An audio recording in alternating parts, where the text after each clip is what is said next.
Yo, what's good YouTube? It's your boy Gator back at it again. And if you don't know me now, you'll know me soon. But today, I just wanted to come on here and ramble to y'all about a couple things.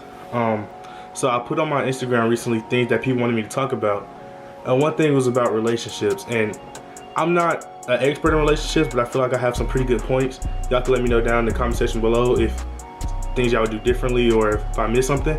But I just wanted to talk to y'all. It's not going to be a long video. It's going to be pretty short probably, but I just want to tell y'all about some things and things that I do to keep relationships up going. So yeah, first things first, talking. But before you do talking, listening is the main priority, I think, in any type of communication. Not in a relationship, can be friend wise, love wise, child to parent, peer to peer, just in any type of relationship, listening is number one priority. When you listen to somebody, you make them feel like you actually care, and you should actually care in the beginning anyway, but listening is the key point to anything. People talk for you to listen. People don't talk for you to combat what you're talking to them about or to combat what they're saying. When you listen, you get to understand somebody's feelings, their processing, whatever you think, whatever you get out of it, basically. So whenever you listen to somebody, that's how you find out their true colors. That's how you find out how they feel, how they perceive you, others, and just normal stuff like that. Now, the second thing to patch any relationship or to keep any relationship strong is talking.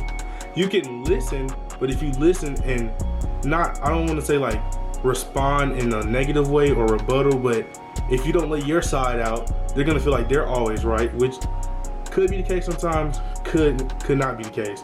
But you always want to talk back and forth, that way both of y'all are communicating. Because if both of y'all communicate, then there's a strong relationship patch. And whenever there's a strong relationship, you get closer to a person, and that's basically what you want to do in life in the first place. Like parents to child wise, you might scold your child for something they do, but you never want to get mad at them, say something that you might regret, and then storm off. You always want to at least try to get the child's side. I know children have a habit of lying or beating around the bush or not telling the truth, but at least give them an opportunity, because once they realize that you're actually going to listen, they're actually going to start being more truthful, and they're going to express how they feel more. Friend to friend, your friend might do something that you don't like, but once they tell you what they did, you might go off, but once you listen to what they did, you have to respond in a proper manner. You can't just lash off on them, because then they're not going to want to talk to you anymore, because they're going to feel like you just want to get mad at them and not hear them out fully. So you have to talk person to person always. Another thing, spending time with somebody. People don't realize that relationships aren't just talking, listening, and understanding. People like physical connection. That can mean going out places, doing hands-on activities, making stuff together, just spending time with somebody. People love the feeling and comfort of somebody being there for them.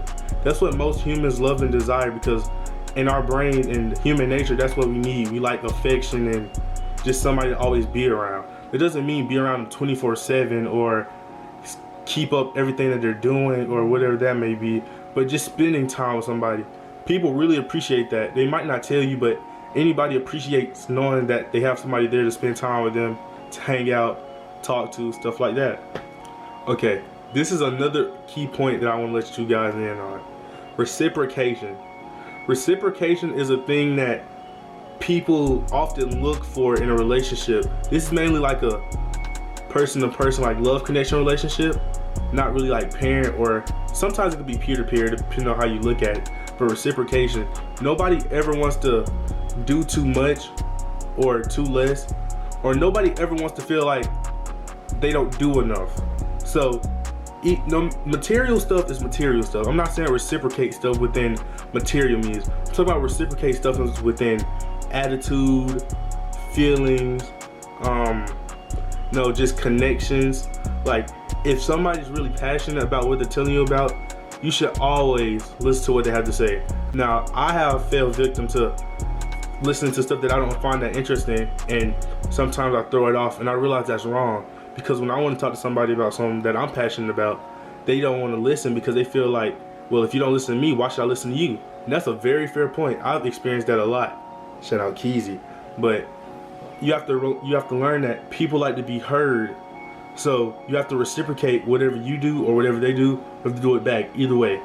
So no matter what you do or what they do, you should not get mad or feel bad if they do the same thing back, because you can only reciprocate the energy that's being put out there and given back. Wow, that was a lot. Well, I think those are my key points in different types of relationships. That's pretty much all I got. And if y'all have any more video suggestions, comment down below. I like to ramble and talk about stuff because I feel like it gives me a way to express myself and just to talk. So but yeah, I just like to hear what you guys say, and let me know down in the comment section if I missed something or if y'all have a different point. But thank you guys for watching, and peace.